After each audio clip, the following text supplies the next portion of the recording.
Hello అందరికీ ఈరోజు veg biryani and raita చేశాను. నాకేమో ఫుల్ ఆకలి అవుతుంది. ఇంకా అన్నీ రెడీ చేసి మా వారి కోసం వెయిటింగ్. ఆయన ఎప్పుడెప్పుడు వస్తాడా, ఎప్పుడెప్పుడు తినాలని. ఇంక ఈరోజు ఎక్కువ ఆకలి అవుతుంది, ఎందుకంటే వెజ్ బిర్యానీ చేశాను కదా. ఇంకా టేస్ట్ ఎలా ఉందో ఏమో.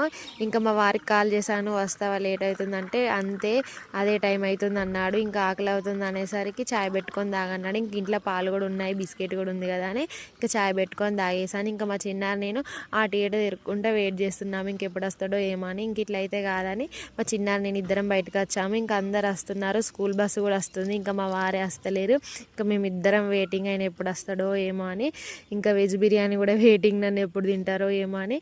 టేస్ట్ అయితే బాగుంది, టేస్ట్ బాగుంది కదా. ఇంకో వీడియోలో వెజ్ బిర్యానీ ఫుల్ రెసిపీ పెడతాను, మీరు కూడా ట్రై చేయండి, సూపర్ ఉంటుంది. ఇంక ఇంతలోపే మా వారు వచ్చారు. ఇంకా వాళ్ళ డాడీ చిన్నని, మా చిన్నారైతే ఫుల్ సంబరపడుతుంది. ఇంకా వెళ్ళాక కొంచెం డల్ అవుతుంది.